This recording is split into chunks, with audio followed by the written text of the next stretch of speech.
चलो, applying Newton's law of motion in vertical direction, right. तो vertical direction में कौन कौन से फोर्सेस दिख रहे हैं आपको? दो, ग्रेविटी और normal reaction. Gravity and normal reaction. तो समेशन ऑफ ऑल फोर्सेस लिखूंगा मैं, राइट। एल्जेब्रिक साइन आपको कंसीडर करना है। Consider any of the direction to be negative, तो ऑब्वियसली डाउनवर्ड को नेगेटिव ले लेंगे। तो बताओ नीचे के डायरेक्शन में कौन सा फोर्स है? ग्रेविटी 100, नेगेटिव ले लिया। और कौन सा फोर्स है? अपवर्ड डायरेक्शन में है एक फोर्स, कौन सा? n, उसको पॉजिटिव ले लो। ठीक है? Yes sir. Okay, this should be equal to mass into acceleration in vertical direction.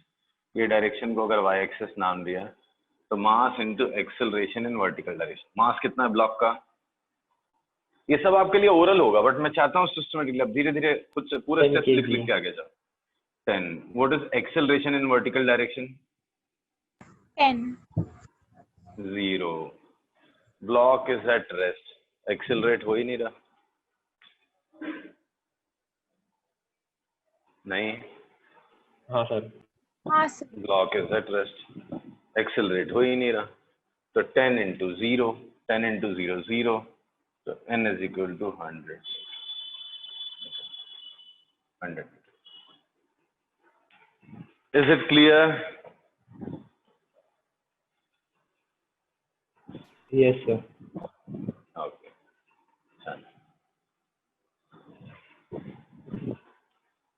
ये लिफ्ट का फ्लोर है, लिफ्ट का फ्लोर है, 10 kg का ब्लॉक है, lift accelerating upwards at 4 meter per second square. So block kept on horizontal, floor of lift,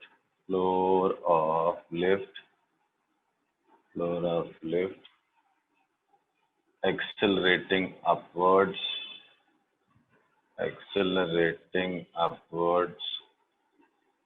at the rate of 4 meter per second square. Calculate force applied by block on the lift. चल करो, शांत दिमाग से FBD बनाओ, फिर देखो किधर क्या लगाना है। अर्थ कब भारी हो गया? ग्रेविटेशनल पुल कैसे बढ़ा दिया मैं भाई? ऐसा मत कर रहा है।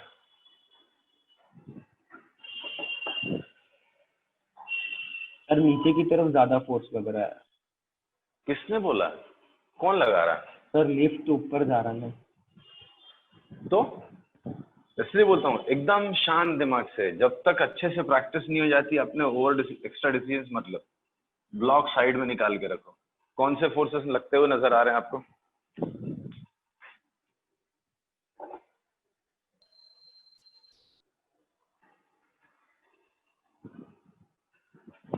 हेलो, कौन से फोर्स लगते हुए नजर आ रहे हैं ब्लॉक पे? सर एक ग्रेविटेशनल फोर्स। ग्रेविटेशनल फोर्स होगा, कितना होगा? 100 न्यूटन। कुछ भी कर लो 100 न्यूटन ही रहेगा। दूसरा कौन सा फोर्स लगता हुआ नजर आ रहा है आपको? Normal reaction. कहाँ लगेगा? ऊपर की तरफ फ्लोर से। ठीक है, और कोई फोर्स लगता हुआ नजर आ रहा है? नहीं आ रहा। क्या ब्लॉक आपको एक्सेलरेट होता नजर आ रहा है? क्या ब्लॉक पे कोई एक्सेलरेशन हाँ है? सर है। किस डायरेक्शन में है? अपवर्ड। ऊपर की तरफ है। कितना है? 4 मीटर पर सेकेंड स्क्वायर। ठीक है, क्या लगता है आपको नॉर्मल रिएक्शन और ये दोनों इक्वल होंगे कि कोई कम ज्यादा होगा? नॉर्मल रिएक्शन कम होगा। नॉर्मल रिएक्शन कम होगा, ऊपर वाला फोर्स कम होगा, नीचे वाला डायरेक्शन वाला फोर्स ज्यादा होगा। तो आप कहना चाह रहे हो कि भले वो ऑब्जेक्ट ऊपर जा रहा है, एक्सेलरेट हो रहा है, बट डाउनवर्ड फोर्स ज्यादा है। आप ऐसा कहना चाह रहे हो? ऐसा कैसे हुआ होगा कि अपवर्ड फोर्स कम है लेकिन एक्सेलरेट ऊपर हो रहा है? ये जादू कैसे होगा शुभम? सोचो आप, एक डायरेक्शन में फोर्स कम लग रहा है लेकिन बॉडी उसी डायरेक्शन में एक्सीलरेट हो रही है, ऐसा हो सकता है? नहीं सर। ऐसा बिल्कुल नहीं हो सकता, राइट? तो फिर कौन सा फोर्स ज्यादा होगा? नॉर्मल रिएक्शन ज्यादा होगा। नॉर्मल रिएक्शन ज्यादा होगा। वैसे तो कोई फर्क नहीं पड़ता, आप जो लिखना लिख दो, आंसर फाइनल सेम ही आने वाला है। हाँ, आपको नहीं भी पता होगा तो भी अपने आप से आंसर सेम आ जाएगा। ठीक है, चलो बताओ। अब वर्टिकल डायरेक्शन में ही सारे फोर्सेस है, कोई टेंशन नहीं, हमको एक ही डायरेक्शन में लॉ ऑफ मोशन लगाना है। तो चलो शुरू करो। Summation of all forces along Y direction is mass into acceleration in Y direction. बताओ सारे फोर्सेस का टोटल बताओ वर्टिकल डायरेक्शन में कितने फोर्सेस नजर आ रहे हैं? -100 newton plus n।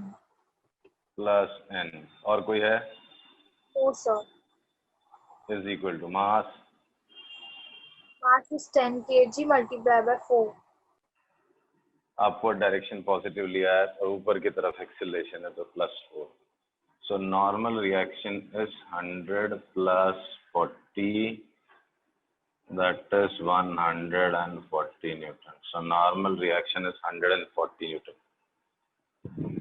So floor जो है, लिफ्ट का फ्लोर जो है, ब्लॉक के ऊपर 140 न्यूटन फोर्स लगा रहा है।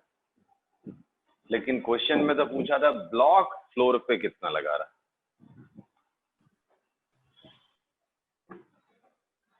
100 न्यूटन लगा रहा है। लगाएगा ना? कितना लगाएगा? 100 140 लगाएगा ना? तो 140। शुभम आज कुछ तो गड़बड़ कर रहा है बेटा। 140 लगाएगा, न्यूटन थर्ड लॉ, ये जितना उस पे लगा रहा है वही तो उतना रिटर्न लगा रहा है, थोड़ी ना कोई कम ज्यादा लगाएंगे। सर लेकिन मुझे एक डाउट था कि हम लोग फ्रिक्शन को अभी तक नहीं ले रहे ना कंसिडरेशन के अंदर। नहीं ले रहे। फ्रिक्शन हम मान रहे कि हमको पता ही नहीं है। ठीक है, ऐसा क्वेश्चन भी नहीं डालूंगा जिसमें फ्रिक्शन की जरूरत पड़े। ठीक है सर। वो जो डाउनवर्ड जो मास मतलब वो जो वेट नीचे लगा रहा है वो ऑब्जेक्ट, क्या सम होगा एक्सेलरेशन ऑफ इसका? बस वही तो कहानी है, वही तो फिर से तूने गड़बड़ कर दी। तुमने क्या बोल दिया? वो जो नीचे वेट लगा रहा है वो अपना वेट नहीं लगाते एक दूसरे पे, वो तो कुछ फोर्स लगाते हैं। उसका कनेक्शन वेट से हो भी सकता है, नहीं भी हो सकता। तो आप सबसे पहले, बहुत मुश्किल होता है, मैंने हर स्टूडेंट को देखा, सबसे बड़ी लड़ाई क्या होती है कि जब भी नॉर्मल रिएक्शन आता है तो उसको वेट से रिलेट कर देते हो। वेट से रिलेट ही नहीं करना ना आपको। Okay sir. वेट से रिलेट ही क्यों कर रहा है? ये क्यों सोच रहा है कि वो उसका अपना वेट उस पर लगा रहा है? वो अपना वेट लगाता ही नहीं उसमें, वो तो कुछ फोर्स लगाता है, उसी फोर्स को हम नॉर्मल रिएक्शन बोलते हैं। तो जितना फोर्स वो उस पर लगा रहा होगा उतना वो लगा रहा होगा। तो मैंने मार्क कर दिया। कैलकुलेशन में अपने आप से दिख जाएगा कि दोनों एक दूसरे पे कितना फोर्स लगा रहे हैं। ठीक है? हाँ सर। अब क्वेश्चन में थोड़ा सा चेंज कर देता हूं मैं। Moving downwards with a constant velocity of 4 metre per second, block kept on floor of a lift, moving downwards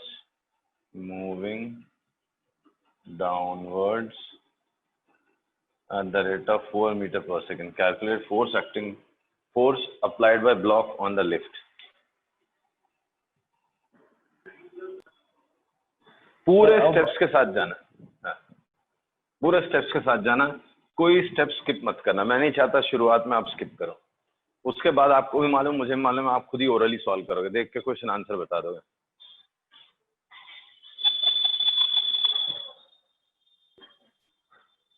sir 100 newton. Very good, 100 newton is correct answer. Let's check कैसे, कितने forces लगते हुए नजर आ रहे हैं आपको ब्लॉक के ऊपर? एफबीडी बनाएंगे हम लोग, फ्री बॉडी डायग्राम बनाएंगे।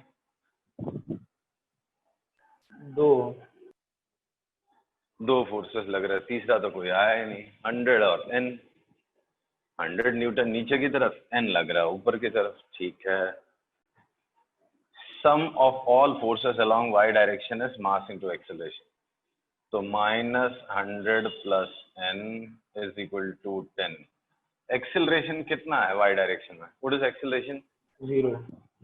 0 कांस्टेंट वेलोसिटी से जा रहा है, तो 0, तो n is equal to 100 again, so 100 Newton.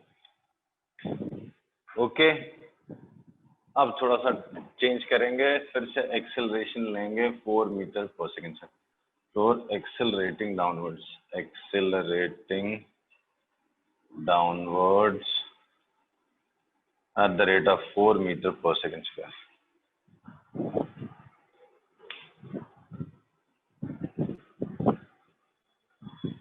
बहुत सिंपल क्वेश्चन से स्टार्ट किया है, सोच सोच के करते जाओ। सर ऑब्जेक्ट 140 न्यूटन का फोर्स लगाया। ऑब्जेक्ट कितना फोर्स लगाएगा? 140 140 न्यूटन, और दूसरा आंसर है 60। करेक्ट आंसर है 60। लेट्स चेक कैसे। फिर वही पुरानी कहानी, sum of all forces in any direction is mass into acceleration in that direction. तो -100 प्लस n, मास हो गया 10। एक्सेलरेशन कितना डाला आपने? -4 मीटर पर सेकेंड स्क्वायर। -4। जब फोर्सेस को आप एल्जेब्रिक साइन दे रहे हो, डायरेक्शन दे रहे हो, तो एक्सेलरेशन में mass into mass, force by mass ही होता है, उसको क्यों नहीं डायरेक्शन दोगे? तो ये हो गया 100 - 40, that is 60 metre. So force applied by the lift floor on the block is 60। At the same time block exerts force of 60 newton on the floor. Okay, clear है? Yes sir. ओके, शुभम गलती पर मिल गई? Yes sir. Calculate tension in the strings AB and BC.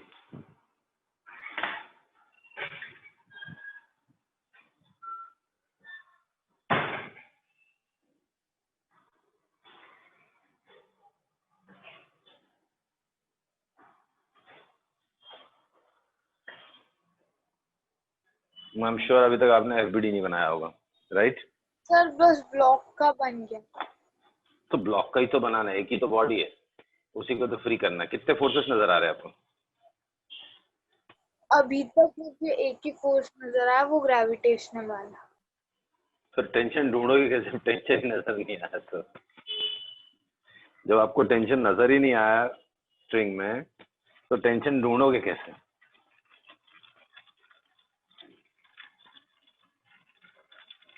अब नजर आए और forces?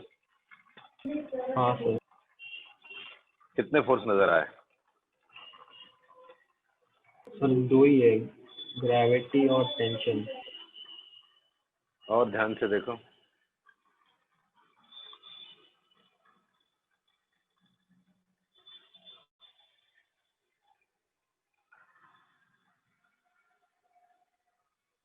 Sir object लटका हुआ है ना, मतलब उसको ऐसे किसी पे रख, कोई एक्सेलरेशन नहीं है, कुछ नहीं है।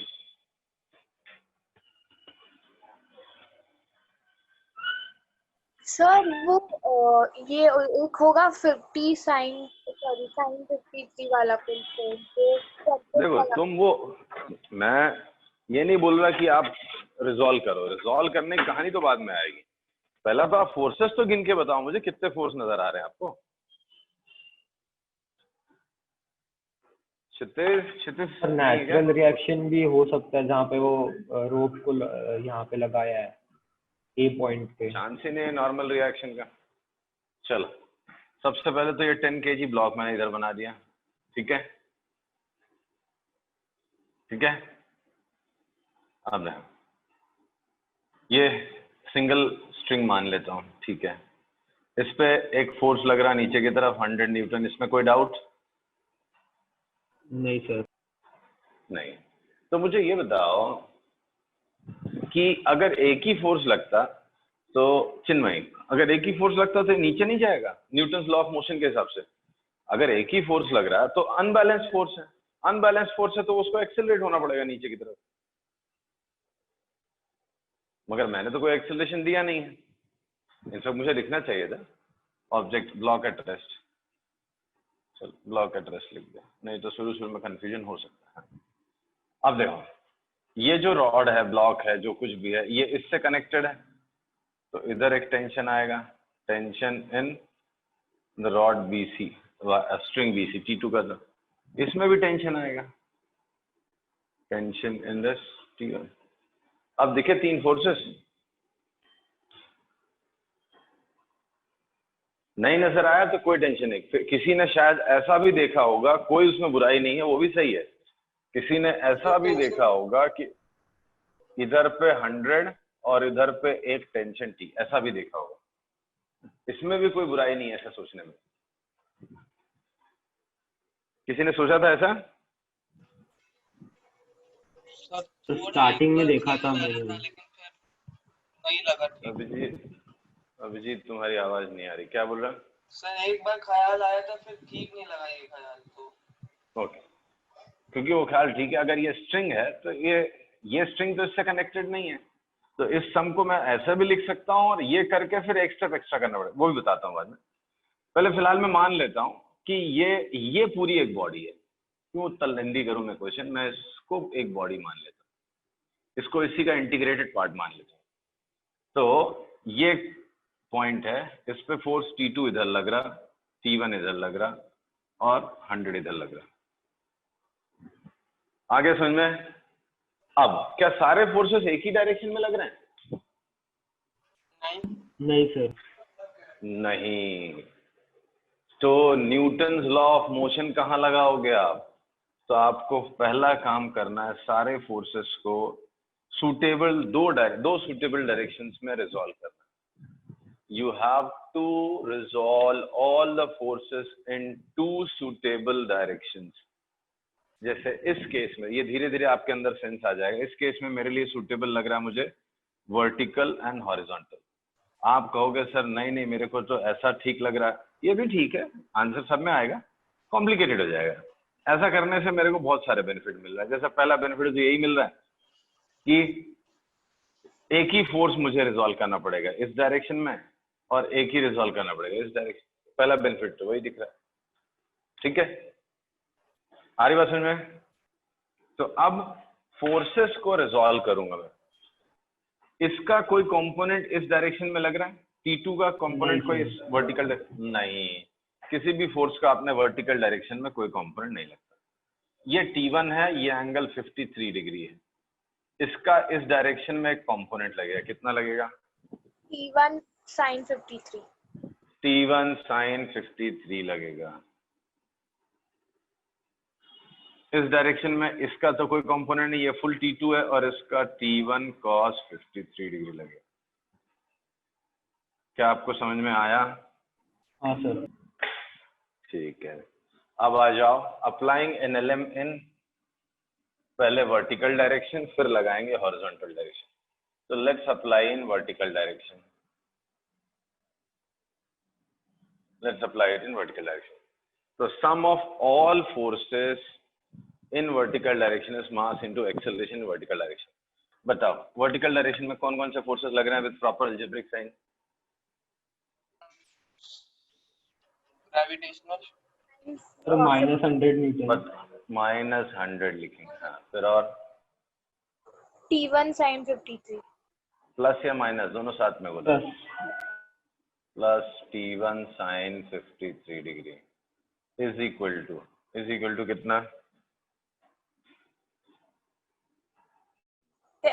Sorry 10 multiplied by 0।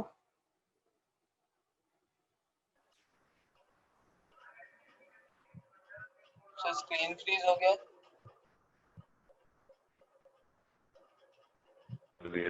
नहीं जा, मास लिखने बोलने में डर लग रहा है तुमको। मास 10 kg है तो है, अब क्या करना है उसमें? वर्टिकल डायरेक्शन में कोई एक्सेलरेशन नहीं है तो 0। हाँ, क्या बोल रहा है? सर वो -100 क्यों लिखा हमने? अरे डाउनवर्ड्स है तो माइनस, अपवर्ड्स है तो प्लस, अलजेब्रिक साइन कंसीडर करना है बेटा। अच्छा, you have to consider algebraic sign. Sir 100 newton है क्या एक्चुअली में? वेट है बेटा, वेट है। अरे वेट है 10 kg का।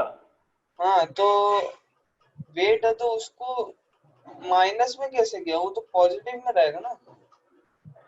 बेटा ठीक है, तू पॉजिटिव आदमी है, लेकिन वेट तो नेगेटिव है ना, नीचे लग रहा है। वेट किधर लगता है बताओ मुझे? वेट नीचे लगता है। तो इतने क्वेश्चन में नीचे लगाया, तो इसमें प्लस करना चाह रहा, बाकी सब में माइनस ठीक लग रहा था तुझे।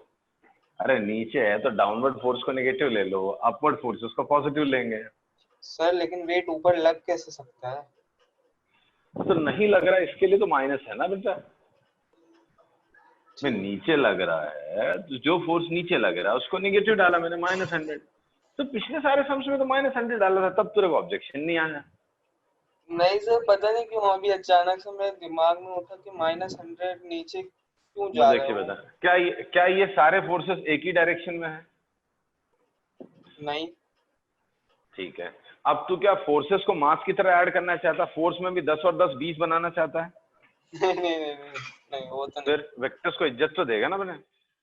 तो जब जो अपोजिट डायरेक्शन में फोर्सेस हैं तो अलजेब्रिक साइन पकड़ के चलना पड़ेगा आपको। ये दोनों एक दूसरे को कैंसिल करते हैं ना, ऐड तो नहीं हो रहा है। तो एक प्लस है तो दूसरा माइनस लेना पड़ेगा। तो एक साइन कन्वेंशन हमने डेवलप कर लिया है, downward is negative, upward is positive.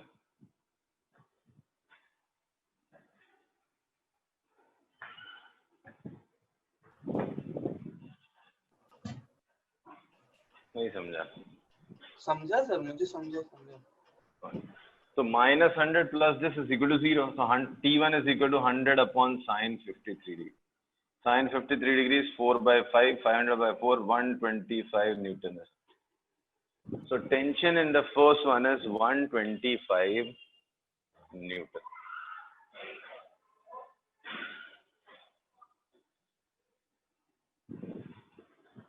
समझा? Yes, sir. अब apply NLM in horizontal direction. Apply NLM in horizontal direction. चलो अप्लाई करो horizontal direction में। Sum of all forces in x direction is mass into acceleration in x direction. चलो apply करो। Horizontal direction में कितने forces नजर आ रहे हैं? T1 और T2, मतलब वो जो T1 cos माइनस, मतलब उसकी पूरी साइन माइनस हो। -T1 cos 53 degree plus T2 is equal to 10 into 0। Horizontal direction में भी कोई एक्सेलरेशन नहीं है, तो T2 इज इक्वल टू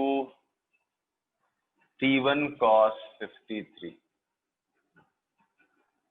तो T1 है 125, cos 53 हो गया 3/5, तो ये हो गया 75।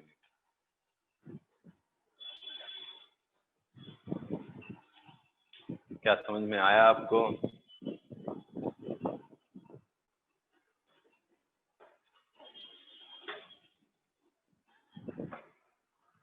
हेलो, हाँ सर समझ। गुड। तो ये हो गई कहानी आपके इस सम की। अब देखो इस सम में एक शॉर्टकट सिखाता हूँ, कुछ चीजें बताता हूँ। क्वेश्चन यहाँ था, इस सम में हम बहुत टाइम सेव कर सकते हैं, एनएलएम लगाने की जरूरत ही नहीं पड़ती। जब एक्सेलरेशन 0 हो तो हमको पता है कि सम ऑफ ऑल फोर्सेस इज 0। एक सिंगल डायरेक्शन की बात नहीं हो रही है, ओवरऑल की बात है। I can see that overall this object is not in motion. Overall this object is not in motion. तो जब ओवरऑल ऑब्जेक्ट मोशन में नहीं होता है, मतलब एक्सेलरेशन तो गारंटीड 0 है, मोशन में हो भी अगर एक्सेलरेशन 0 है तो सारे फोर्सेस का सम 0 होगा, ये तो श्योर है। इसमें कोई डाउट है? नहीं sir. Newton's loss of motion के हिसाब से तो ये तो 0 ही आने वाला है। ऐसी सिचुएशन को बोलते हैं इक्विलिब्रियम। डिटेल में हम पढ़ेंगे किसी और चैप्टर में, फिलहाल इसमें स्टेट कर देता हूं मैं इक्विलिब्रियम। तो हम बोलते हैं ऐसी सिचुएशन में ऑब्जेक्ट इज इन इक्विलिब्रियम। ठीक, एक्चुअली इक्विलिब्रियम गलत वर्ड है, ये टेक्स्ट बुक पढ़ोगे आप तो किसी और चैप्टर में लिखा हो। ये इक्विलिब्रियम का एक स्पेशल टाइप होता है, इसको बोलते हैं ट्रांसलेशनल इक्विलिब्रियम। टोटल इक्विलिब्रियम जो है वो दूसरे चैप्टर में लिखा हो, इसको बोलते हैं ट्रांसलेशनल इक्विलिब्रियम। राइट, आ रहा समझ में? तो आप देखोगे, बुक रीड करोगे तो this topic is explain in another chapter.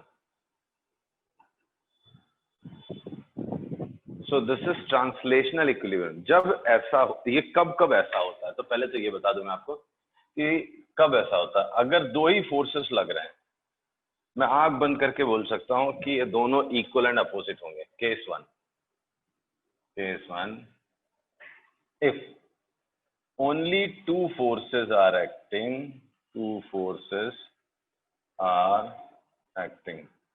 then the two forces must be equal and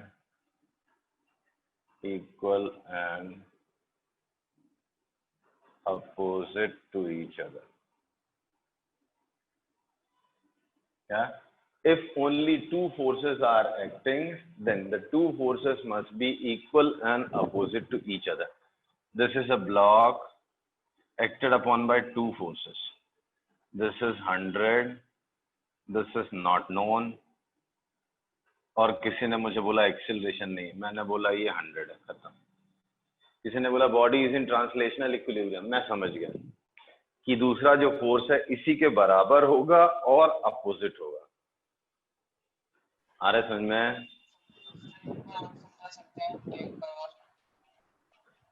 hello yes sir.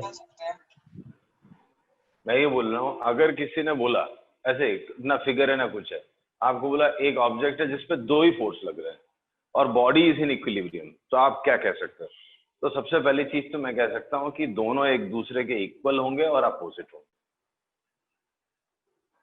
फिर एक बता दिया मेरे को कि एक 100 है, तो मैं समझ गया दूसरा वाला भी 100 होगा. इसमें कोई बड़ी बात नहीं, बचपन से हम लोग पढ़ रहे हैं. बस थोड़ा देसी लैंग्वेज में बोला करते थे, एक टेबल है, तुमने इधर खींचा, मैंने इधर खींचा, इधर 100 से, मैंने इधर 100 से, तो बताओ टेबल कहाँ जाएगा? तो आपने बोला कहीं नहीं जाएगा. वही चीज कह रहा हूँ मैं. Object is in equilibrium under action of two forces. एक 100 है, एक F है, मुझे मालूम नहीं कौन किधर लग रहा, मुझे इतना पक्का पता है कि दोनों इक्वल एंड अपोजिट होंगे, इसीलिए वो एक दूसरे को कैंसिल कर रहे हैं. Clear? Yes sir. Right. Next, अगर तीन फोर्सेस है, जैसे इस केस में तीन फोर्सेस थे, case 2, in case of 3 forces, if only exactly 3 forces are acting, if exactly 3 forces are acting, then they must be concurrent. तीनों कॉन्करेंट होने चाहिए, एक ही लाइन से पास होने चाहिए. एंड एक थ्योरम है बाय लैमीज थ्योरम, लैमीज थ्योरम बोलते हैं इसको. एंड बाय लैमीज थ्योरम, जैसे फोर्स है F1, ये फोर्स है F2, ये फोर्स है F3, इसका एंगल जो है ये α1 थीटा, α1 कर दो, ये एंगल को α2 नाम दे रहा हूँ, सॉरी α3. तो रूल क्या है? F1 by sine α1, F2 by sine α2, F3 by sine α3. ये रूल है, इसको बोलते हैं लैमीज थ्योरम. इसको अप्लाई करने से तीन फोर्सेस के अंडर जब एक ऑब्जेक्ट या बॉडी इक्विलिब्रियम में होती है तो क्वेश्चन आसान हो सकते हैं. इसको हम बुलाते हैं Lami's theorem. So this is Lami's theorem. क्या आपको समझ में आया? नहीं समझ में आया, कोई बात नहीं. आपको एक क्वेश्चन दिखा जिसमें तीन फोर्सेस लग रहे हैं and the body is in equilibrium, तो one thing is for sure कि वो फोर्सेस जो होंगे वो कॉन्करेंट होंगे, एक ही पॉइंट से पास होंगे. अब अगेन मैं बता दूं, टोटल इक्विलिब्रियम एक्चुअली अभी आपको इंट्रोड्यूस नहीं किया गया, लेकिन ये टॉपिक टोटल इक्विलिब्रियम का है, तो बड़ा अजीब सा है. आपके बुक्स में ये टोटल इक्विलिब्रियम का टॉपिक यहीं पे यूज कर देते हैं, राइट? तो मैंने भी बता दिया ताकि आपको ना लगे कि आपको नहीं आता. तो क्या है, तीन पॉइंट F1, एक पॉइंट तीन फोर्सेस F1, F2, F3. इनके दोनों के बीच का एंगल α1 है, इसके अपोजिट वाला α2 है, इसके अपोजिट वाला α3. तो F1 by sin alpha 1 is equal to F2 by sin alpha 2 is equal to F3 by sin alpha 3. This is Lami's theorem. अब जो आपका ऊपर क्वेश्चन बना हुआ था, देखो मैं एक स्टेप में करके दिखाता हूँ, 2 स्टेप में करके दिखाता हूँ, ठीक है? रब कर दूं ये? यहाँ पे 3 फोर्सेस दिख रहे हैं, इसको मैंने T2 नाम दिया था, इसको नाम T1 दिया था, इसको 100 दिया था। ये एंगल 90 है, ये एंगल कितना था? ये 53 है, तो ये 53 है, ये 53 और 90, 53 और 90 कितना हो गया? 143 डिग्री। ये 53 में से बचा कुछ कितना हो गया? 37, तो 127 डिग्री। तो T1 upon sine 90 is equal to T2 upon sine 143 degree is equal to T3 upon sine 127 degree. T3 है ही नहीं, कहाँ से ला दिया मैंने? 100 अपॉन, तो T1 is equal to sine 90 into 100 upon sin 90 plus 37, sin 91 हो गया 100, sin 90 plus थीटा होता है cos थीटा, cos 37 हो गया 0.8, ये हो गया 4/5, ये हो गया 125। फिर इन दोनों को इक्वेट कर दिया, T2 equals to 100 sin 143 that is 90 plus 53 degree upon sin 90 plus 37 degree. Sin 90 plus theta is cos 53, cos 53.6, ये हो गया आपका 0.8, ये हो गया 3/4, ये हो गया 70। तो देखो ना समेशन एफएक्स लगाना पड़ा, ना समेशन एफवाई लगाना पड़ा, कुछ नहीं, सीधा आंसर आ गया। बट मैं तो बड़ा यूजफुल मेथड नहीं मानता इसको। क्यों? मतलब एक तो रेयरेस्ट ऑफ रेयर ऐसा क्वेश्चन है कि जिसमें बॉडी इक्विलिब्रियम में हो और एग्जैक्टली 3 ही फोर्स लग रहे हो। कहाँ गलती से सालों में एक क्वेश्चन दिख जाता है। तो इसके लिए हाँ, इंजीनियरिंग में this is considered as important because engineering में जो फ्रेम्स और ट्रसेस होते हैं वो सब रेस्ट पे रहते हैं, सब इक्विलिब्रियम में रहते हैं, तो बड़ा कॉमन है ये इंजीनियरिंग में, राइट? बट 11-12 में ये इतना इम्पोर्टेंट नहीं है। स्टिल मैंने बता दिया, लैमिस थ्योरम याद कर लो। This is applicable only when object is in equilibrium under action of 3 forces. ठीक है, समझा? Hello, yes sir. ठीक है, तो इसको रब करता हूं मैं। अब लिखता हूं अगला क्वेश्चन। जैसा क्वेश्चन, ये भी एक simple question. There is a frictionless surface, there is a object of mass 10 kg। ये फ्रिक्शनलेस सरफेस है, फ्रिक्शनलेस सरफेस। तो ये एक्सेलरेट होगा क्या? हाँ सर। होगा। किस डायरेक्शन में एक्सेलरेट होगा? नीचे की तरफ। नीचे कहाँ? ऐसा फोड़ के सरफेस को स्लोप के अलॉन्ग। इधर आएगा, सरफेस के अलॉन्ग आएगा। आपको एक्सेलरेशन निकालना। Find acceleration of block and force which block applies on surface. Find acceleration of block and force which block applies on the surface. ये आपको निकालना। Do it. नहीं बोल रहा क्षितिज कुछ भी नहीं बोल रहा है। क्षितिज, यस आ रहा है ये सोचना है क्वेश्चन?